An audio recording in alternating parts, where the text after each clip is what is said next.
Gun violence has plagued Chattanooga for years, and police say many guns used in violent crimes are stolen. Michelle Herron gives us a deeper look at the issue. She sat down with lawmakers to find out how they would like to fix it in this Local 3 Investigates report. He had dreads. Satidra Smith sits in her living room. She wears a picture of her son around her neck. That's that one. His ashes just a few feet away. Just a little. Her grief still painfully raw. It hasn't even been 5 months since the mother of 6 got the call. Something happened to her son, Joshua Smith, in Atlanta. Satidra got to the hospital just in time to kiss him goodbye. So it just looked like he was resting. And the 24-year-old was shot in the head. There was nothing doctors could do to save him. The details surrounding what happened are still unclear.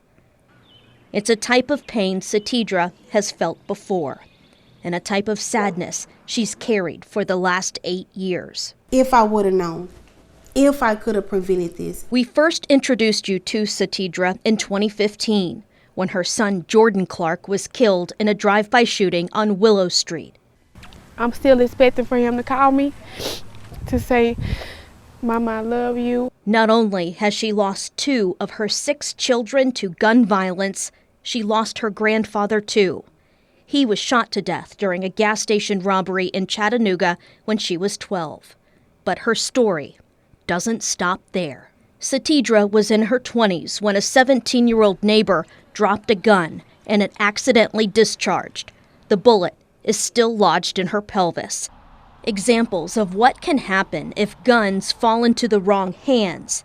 Chattanooga Police Sergeant Josh May oversees the city's gun team.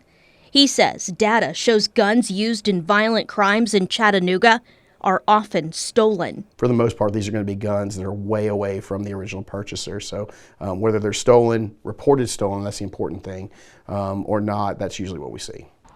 Since the gun team was created in 2017, May says more than 1,500 guns have been used in multiple crimes across the city.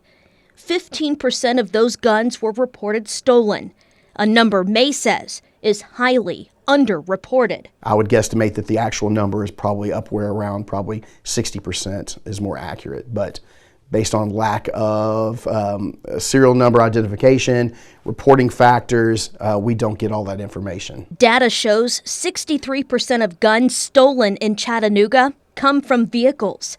The number is less than that in Hamilton County. What we have is a firearm that was stolen on July 24th of 2022.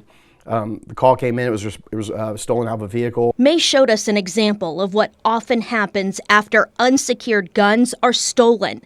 In the 109 days from the time the gun was stolen until it was recovered by police, May says it was used in a shooting, a triple shooting, and a shots fired into an occupied home.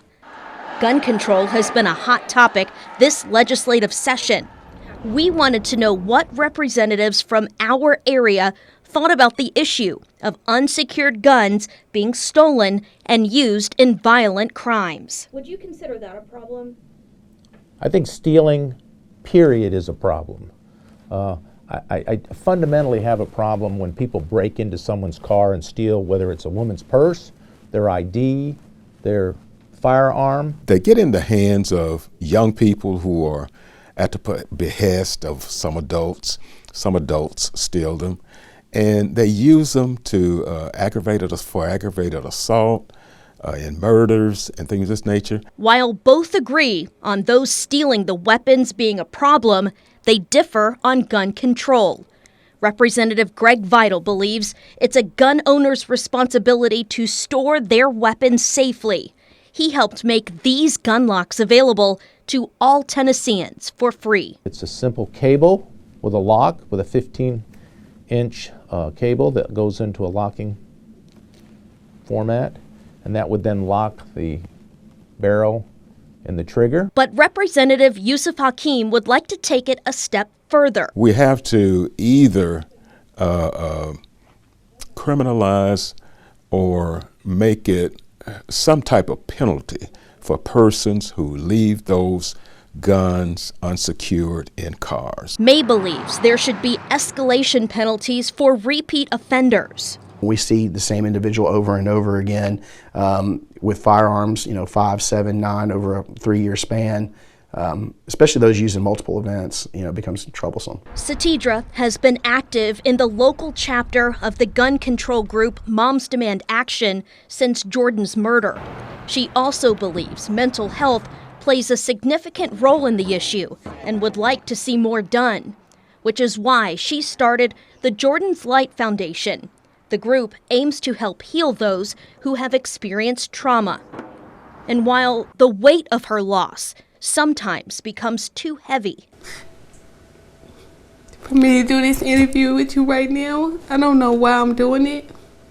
Because sometimes I don't feel like it's impacting nobody.